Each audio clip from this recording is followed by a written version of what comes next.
Hey everyone, welcome to Well World TV. We're so excited that you're here tonight. We have a great guest tonight. I mean, this guy is multi-talented, I have to tell you. He is one of my best friends in the world.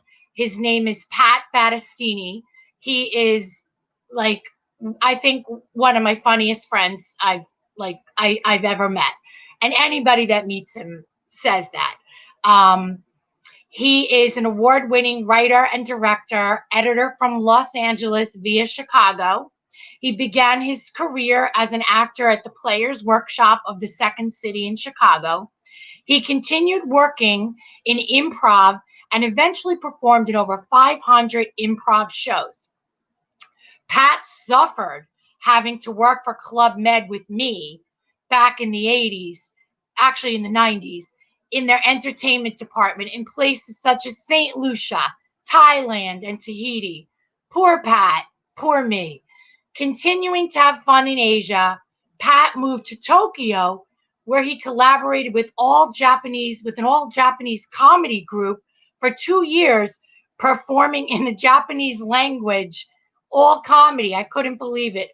Only making sense. He moved to Miami after his Tokyo gig, where he started his filmmaking career.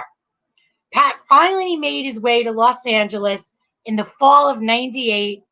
In LA, he has written and produced 14 short films. One of his most recent films, Tin Can, has been screened in 65 film festivals and has won 28 awards. And I have to say, I was lucky enough to present for Pat in some of the markets he wasn't able to be in, such as New York and New Jersey. And it's an incredible film. It's an incredible short. And our graphic has all the Tin Can logos behind it. And that was when I was at one of his shows. You can reach Pat on Instagram at Who's Your Daddy, and we'll put that up for you. And now, without further ado, I want to introduce you to my funny man, my friend, my awesome guy, Pat. Wait, oh no, Dwayne Reed. I'm on the phone, Lillian. Hold on. I'll be with you in a second. Hi, Pat. How are you? How are you? Oh, you see everybody? He's cracking us up already. All the New Yorkers. Dwayne Reed. You know, seriously, for those of you who don't know Lillian, our relationship started 30 years ago. With Lillian on the phone constantly. I didn't even know who she was. She was just known as the woman in the boutique on the phone. And there weren't cell phones back then. It was on the cord. And literally, she had 100-foot long cord. So no matter where she could, I mean, there were 3 pools around the boutique at Club Med. And she would take that phone and the extension would be all the way taut. And she'd be going as far as she could so she can lay in the sun and still talk on the phone. I was like, who is this woman? She had this strong New York accent. And I'm like, oh my God, I was shell shocked from like, I've never met anybody like this in my life. So that's how our relationship started. Oh, I have a phone call. Hold on. Yeah, exactly. Hi, I'm on with Pat right now. Just a minute. Anyway, here we are 30 years later. I think it's about 30 years. Yeah. And Pat I got to tell you, you guys don't know me all that well, but I'm pretty funny. But Pat blows me away, I have to tell you. So Lillian's just my biggest fan. You know, we've been together for so long. I think my comedy is just wore on her. So usually sometimes strangers who don't know me, sometimes they like it, sometimes they don't, but who cares? Listen, I had a big party after I finished my cancer treatments. I had all the doctors there. And I thought, let me have the doctors come early because they probably have to leave. The dirtier and the funnier Pat got, I think the doctors were the last ones to leave. I have to tell you.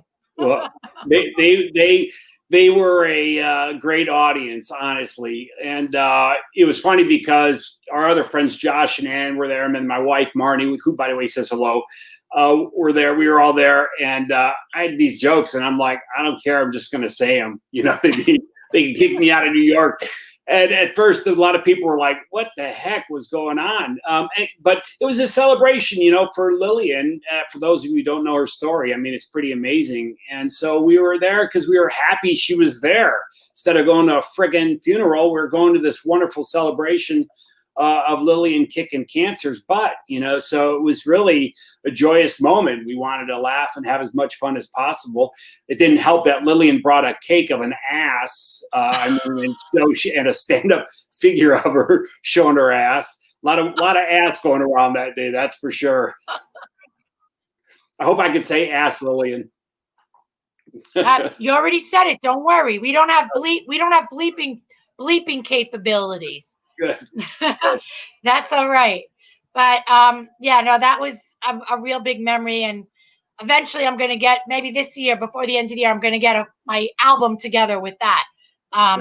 Also, just wanted to tell you, from one Wonder Woman to a Wonder Man, cheers. Nice. Cheers. This one's mine. Oh, hold on. Wait a minute. That's cute. That's very cute. So what I want to know about is, obviously you're very successful with all the things you've been doing. You're very creative. I've never met anybody like you. So no, really. Tell me, most recently, we'll take it most recent and go back with COVID. You've been managing to do something really good during especially the beginning of COVID. And you had some shows that you created. Now, what was that all about? It was when we first started buckling down. I mean, it was really, I think everybody was kind of like in shell shock and what was going on. And I just enjoy, I mean, there is so much humor in the truth. And I just started reading, I think everybody has seen these apps where your next door neighbors and neighborhood things or whatever. And I just started reading these and I was just like, I could not believe what these people were talking about. It was like they were so desperate to talk to anybody about anything. So I just took those and wrote scripts for that, for the dialogue, twining the dialogue, and then I just had some acting friends, and we all shot them from our homes, and I just had them send them to me, and I edited it while we were there. So I think they're up on YouTube. I did 3 episodes. It's called Safer at Home. If you just go to YouTube and put in Safer at Home, I think should pop up. But it was, again, comedy dealing with such a traumatic thing going on that we all had to stay at home. I just needed to find the humor in it, and so that's what I put together for those. It was great. I think a lot of people got a good chuckle out of it because they could relate to so many of the characters in the films. Yeah, it was hysterical, especially the town hall. Yeah. And with Anne being in charge of the town hall and everybody on the Zoom, nobody could talk, and it was very funny. Yeah, it was actually, and my claim to fame in that is that I started bringing around the sourdough cast iron oven or whatever it was. So later on, then people started picking up on, why is everybody cooking sourdough? So that was something I wrote way back in the beginning of this, that people were sharing sourdough recipes. Again, who does that? But the things we do when we're stuck at home. I would like that recipe. I don't have that recipe. Oh, well, check out Safer at Home, and then you'll see everything you need to know about sourdough and yeast, Lillian. I did a shout out to the cast too. They were great. Because there was really no direction. I just gave them the dialogue, and they went out and just videotaped it, did several different ways of doing it, and they were all wonderful. So it made my job a lot easier. Excuse me, I forgot to put my light on. How do you like that? Well, now I have light. I liked it better when I couldn't see you. Hold on. How about that? Is that better? That made such a huge difference, Lillian. I think you're going to get all kinds of fan mail now. I'm just trying to use the ring light. That's what they tell me to use. The ring light. Did you get rid of your ringworm? Did you get rid of that? The ringworm is gone. Now I got the ring light. Good. So listen, Mr. Dwayne Reed over here. And So just after, let's, people who don't know, for people who don't know, my name isn't Dwayne Reed, but this is an inside joke with Lillian because when I first came to visit her in New York, people like, you know, she's like, don't tell anybody your name, don't talk to anybody, blah, blah, blah, give me all this little. So as a joke, the pharmacy, the local pharmacy is called Dwayne Reed. So I would start introducing myself to people as Dwayne Reed, and nobody ever put two and two together. So now that's my code name with Lillian. So whenever I text her and I let her, you know, it's like, hey, it's Dwayne here. So that's where the whole Dwayne Reed thing comes from. yes, because I told Pat, stop being friendly to everybody. Stop smiling and talking to people in the elevators and talking to the waiters and to the dry cleaners, because we don't talk to anybody here. And then it's a hazard. And then all the dry cleaners were like, where's Pat? Lillian, she lived in an apartment building for 20 years and never knew the doorman's name until I went there and asked him what it was. That's the way it goes. That's the way it goes in New York. You can't be too friendly. I'll tell you right now, you can't be too friendly.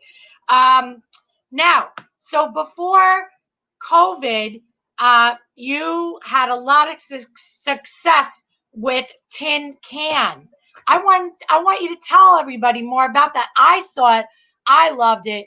The music, the way you put it together, and then the story behind it. It's so, you know, especially relevant right now. And a lot of people saw it. And obviously you got 28 awards, right? So yeah, I was really lucky, you know, with the timing of it. I mean, my timing for investing in real estate and stocks is horrendous, but my timing for terrible tragedies is pretty good. But what happened was I started writing the script for a buddy of mine, Carlos Ragas. He played the lead role. And then the election happened and things just started falling in place in regards to immigration. And like a lot of other people, I was I was very outraged at what was going on. But I wanted to write a film that was not preaching to people, not, you know, trying to yell at people and change their minds. I just wanted to present a story of people and human emotions and compassion.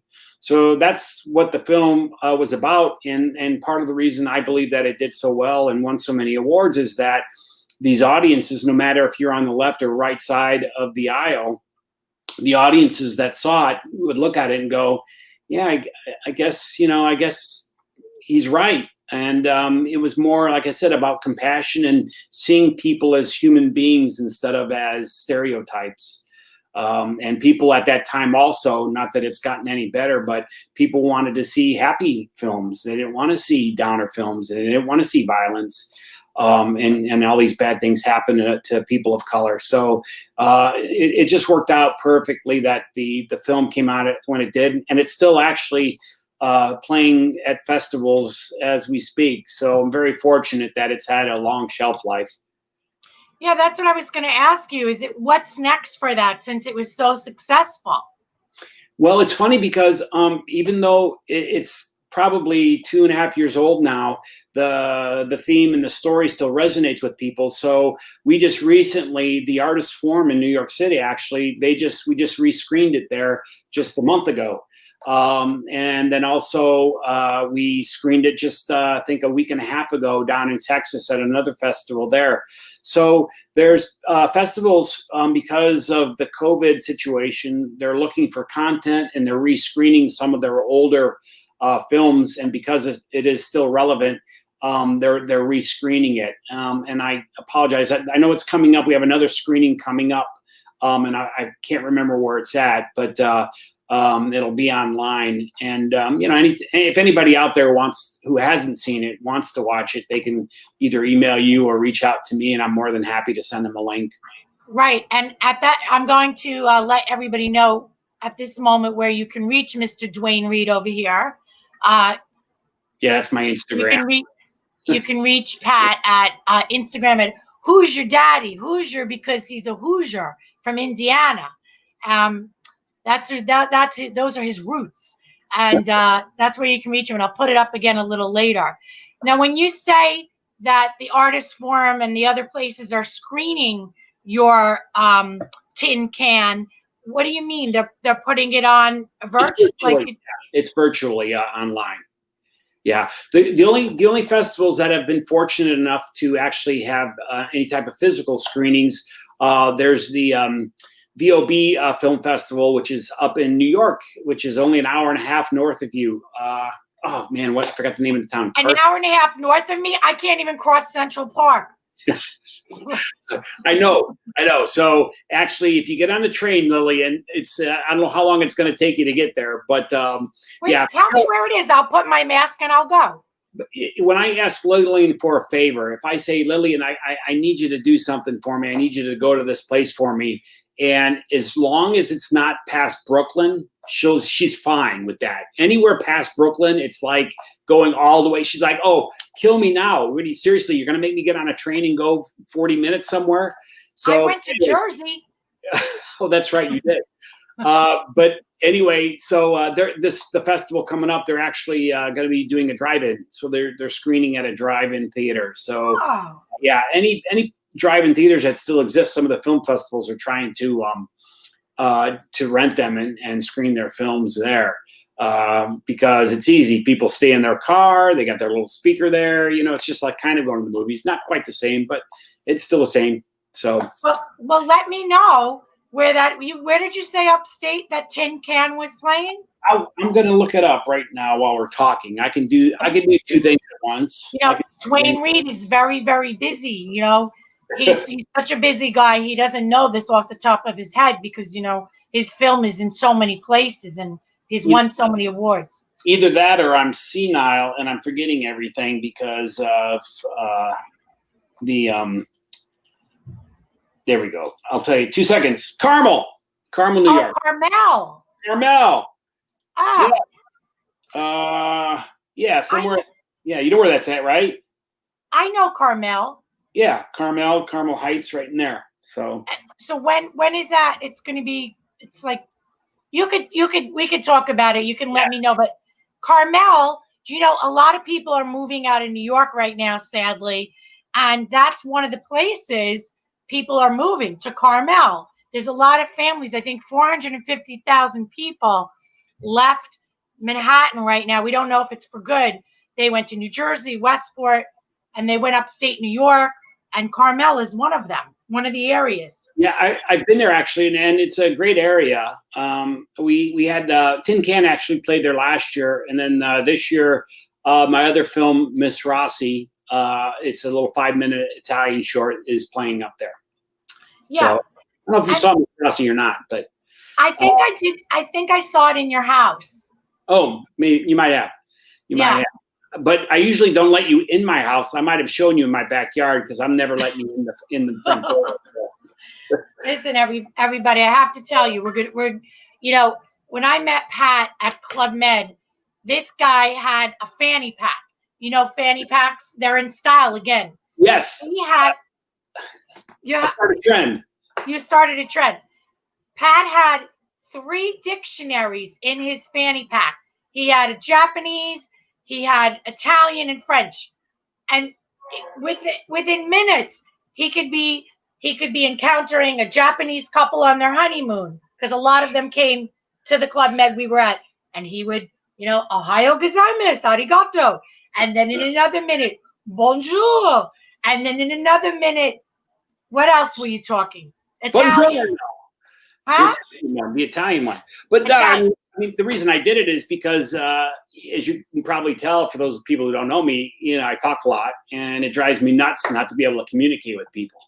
So that's why I always had it. And back then, we didn't have frickin' Google Translate on our phone or whatever, so you had to carry dictionaries, and I had 3 of them. So that's why I had the fanny pack. Pulled my pants down all the time because they're so heavy. But so it was good though. I was able to communicate with people.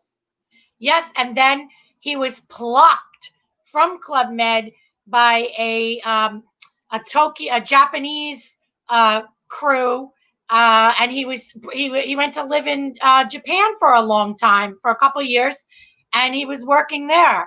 And he would write me back in the day. We didn't have email, and he would write me about the subway and how it was so crowded, and he wrote me a lot of things. And you remember that, how you were plucked away? Oh yeah, it was great. It was a wonderful opportunity to go down there and do it. I mean, as performers, we're all striving to be different. So I mean, I was automatically different going down and performing with a Japanese group, and it was hard. It was a challenge, but it was great. I mean, not too many people have seen. Lillian has seen the video of some of the sketch stuff we've done. So it was great. It was a wonderful experience, and the people there were very kind. But it was just, after 2 years, I was like, okay, I'm ready to, it was like, I took me a long time to be funny in English. I don't know if I could stay in Japan and learn to be that funny there too. So, but it was different culture, different humor. Yeah, you were very funny. You were very funny, very talented. Trust me on that one. I don't so trust now, anything. so now, everybody, Pat told me about this new film that he has been working on called Dignity. And when he told me about it, he said it was actually kind of serious and a little sad. And I thought, oh, wow, I'm used to the funny side. And I watched it, and it was really, really good. It's a short, and I learned something. I learned a few things that I didn't really know about. And Dignity deals with assisted suicide, right? That's what it is, assisted. Well, it's not assisted suicide, actually, because we bring that up in the movie just to make sure that the audience knows that. But I mean, you're not off. What it is it's self-induced suicide, because the doctors are not allowed. Bottom line is there are 8 states in the country that have death with dignity laws, meaning you can choose when and where you want to die if you have a terminal illness, and you have to have 2 doctors sign off on it. And so it's when people have terminal illnesses, if like, for example, I know in 6 months I'm going to be in some pain, or things aren't going to be the way I want them to go physically for me, I can choose where and when I want to die. And I want people to remember me like this. So the film, I call this film a love story, because really that's what it is. It's a love story between a woman and her daughter. And I'm sure if there's anybody out there watching this, you can relate to this situation if you've had a family member who you've had to see slowly die from a terminal illness, and it's not fun to watch. So everybody wants other people to hang on, but the people who have the illness, usually after a while, they're beat up to the point where they're just done. They don't want to deal with it anymore. So that's what the movie is about. It is a heavy subject, but I thought it was just such an intriguing thing, because a lot of people don't know that this exists. We have it in California, Hawaii, I think Washington, Oregon, or here on the West Coast. I think New York might actually have it. But first of all, I just wanted to thank that the cast and the crew, they were great. And my actors and actresses were absolutely wonderful, bringing these characters to life, especially Lori Hayes and Mildred Langford. They played the mother and the daughter. And man, I mean, it was so heavy on set, because of course we do take after take after take, and they were just nailing these emotions. I mean, it was hard for me to watch, because they just did such a great, convincing job of playing these roles. And somebody's coming in here. It's the FBI. But anyway, so yeah, it's a great little story. And even though I'm doing a dramatic film, I did inject a little bit of comedy in there. I always have to put comedy in everything, because you need that comic relief anyway with your films sometimes, because this one's 26 minutes. So 26 minutes of heavy drama is kind of hard to watch. So I'm rambling on. Yeah, when I watched it, honestly, I have to tell you, yes, they were all fantastic. But I thought it was going to be the husband that had the issue, not the wife, because in the beginning they're talking about him, and then the other thing is, I know she had leukemia, but she looked normal, and I was thinking to myself, I was sort of siding with the daughter, like, why can't she wait a little bit? She doesn't look at all like she's going down. Well, and that's part of the thing. Well, first of all, in regards to the husband and wife thing, I always throw red herrings in my films, like in Tin Can. I don't want the audience to know where exactly it's going. And I like to have them following one path, and all of a sudden you drop a bombshell on them and it goes in a totally different direction, especially in short film, because you don't have a lot of time to, create this 90-minute film. You have to do it in 20 minutes.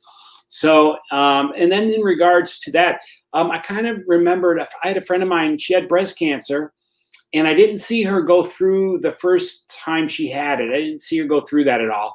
And then when I saw her again at a class reunion, she looked great. She looked absolutely wonderful. And then it came back. And then I saw her go through the whole thing, and I saw what it did to her. So that's why with Lori in the film, she actually had it. Her leukemia it's come back. And that's why, and she doesn't want to go through that ordeal again. But she looks healthy because she was able to rebound from the first time. And then also compounding the whole thing with that is, we see when family members go through, and she dealt with this with her father in the movie. So she knows what to expect, and she doesn't want to do that. And so that's why it was very easy for her to, say enough. So this is true story? No, I made it up. But I base up. I interviewed actually people who had family members who did choose to do the death with dignity law. So I did interview people, and then I based things on my own experiences, and then I have a friend Natalie, who's a social worker who deals a lot with people who are terminal, and I leaned on her a lot for some information. So I did a lot of research on it. All the facts in it are true in regards to how the law works. But I just took the Hollywood creative leniency on that, and I made it a story in my own words. So with the dignity, how does the state? Are states trying to? Do they want to adopt that law? I think most people, if you talk to people, the majority. I mean, it was amazing when we did screen it at the festivals. We were able to screen it at the question and answering afterwards was more than just really question and answering. It was almost like a therapy session. So many people in the audiences were talking about their family and what they went through. And so the majority of people really, once they know about this, they are all for it. You have certain organizations that believe that you should never take your own life, which is fine. Yeah, usually it's some sort of religious organization or belief, which is okay. But as we get older now, and a lot of us who are seeing this with our parents and also our friends are not against it at all. I mean, I'm for it 100%. I mean, I think it's a great law that you should be able to, and it's a cliche, but it's said it's used in the movie. If a dog is in pain, you put it down. If your animal's in pain, you put it down. It's the humane thing to do. You don't just sit there and watch it suffer. So we are human beings, and we're able to voice our opinion. So what's the difference? Why shouldn't we be able to put ourselves down if we want, so we're not having to suffer through this horrendous illness? So when did this dignity law start? And is there like a line or queue to start for the other states? And are they getting ready to do this? If you go ahead and if you just Google, I do believe it's deathwithdignity.org. Okay. Just Google Death with Dignity. It'll take you to the website of the organization that's behind the legislation, because it's got to go through the government. And so that's the right way to do it if you're in a state that you're interested in getting it going. That would be the organization that would help you get it going and establish the rules and regulations and how you would do that. Yeah, and the daughter was very powerful too, because she was so believable. But I totally get it. She didn't want to give up. And then I had a feeling that the husband was going to do what he did at the end. Because he was just too, okay with everything the whole time, Right, right, and that's fine. People see what's going to happen. I mean, there's no reason for anybody to watch the film anymore, Lillian, because you gave away everything. I did not. Yeah, Um, they need to watch it. but Millie, I mean, Millie was based really on a lot of. I was telling you about my friend Natalie, the social worker. She was based on a lot of children who sit there and they just prolong their parents' deaths, and they don't want them to go. And and sometimes, and Natalie would tell you stories of when the children finally tell their parents, hey, it's okay, you can go. That's when the parents will go, and the parents Yeah. they'll hang on until the children tell them, hey, it's okay. Also, another amazing thing is Natalie has told me that she's seen this many times. Parents don't want to die with their children in the room or their loved ones in the room. So if you tell them it's okay to go, and if you stay there, they're still going to fight sometimes. But when you leave them, that's when the parents, will be like, it's weird how that works. Like they're okay, I can die now. I didn't want to die in front of you, but I'm going to die right now while you're gone. So yeah, it's amazing. The mind and the body are amazing machines, and so Connected. What's that? They're very connected. Yeah. That happened with my father. For a whole week, he was hanging on, and we were there pretty much all the time. And the minute we were all out of the room, yeah, same thing. My dad was the same. I slept in my dad's room for 3 days, and then my mom asked me to come home and spend a night with her that night. So I went with her, and 2 hours later, I got a call that he had passed. So we had to go back. I mean, he was in hospice. It was amazing. I was literally with him for the last 3 nights and 3 days, and he was fine. And then it was kind of like to the point where he knew it was like, okay, so. Right. Yeah. It's amazing. Like, as sick as they are, as close to the end, but they have this power to say, to determine when they're going to go. Yep. I have one last question. This pill that they were taking to die.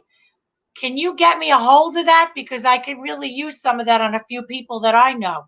Well, actually, Lillian, I was hoping to drop some in your drink the next time I'm there, because you've been a pain in my ass for 30 some odd years. and just to clarify, actually, the pills were like Xanax. Those were like just to calm people down, because you're taking your own life, so there's a lot on your mind. And then it's a liquid form that the people take, and it sleep. Yeah.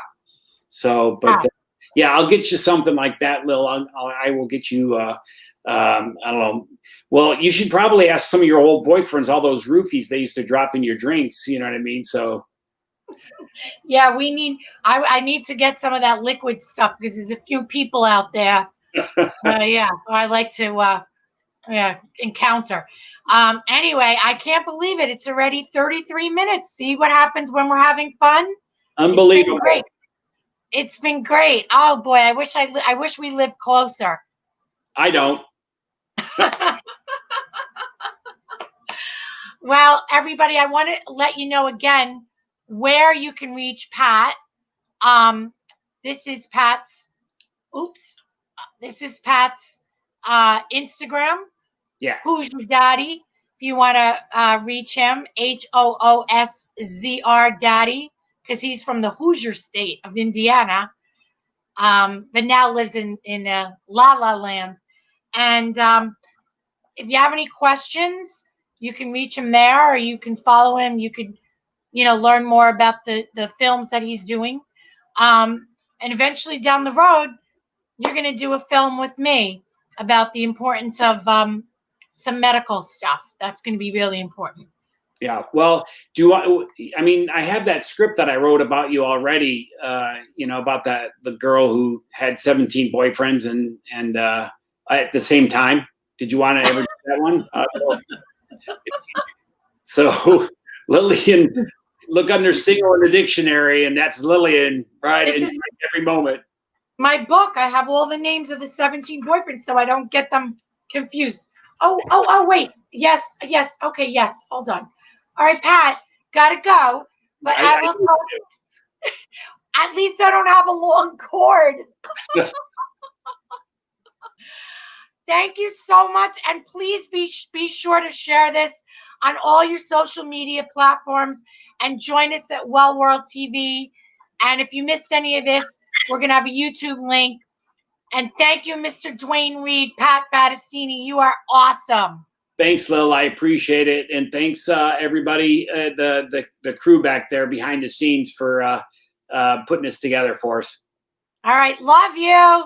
Love you too. Talk to you, Lil. Bye. Bye. Thanks, everyone. Look forward to watching this and look forward to seeing you next week. Thanks again. Have a great week. Bye.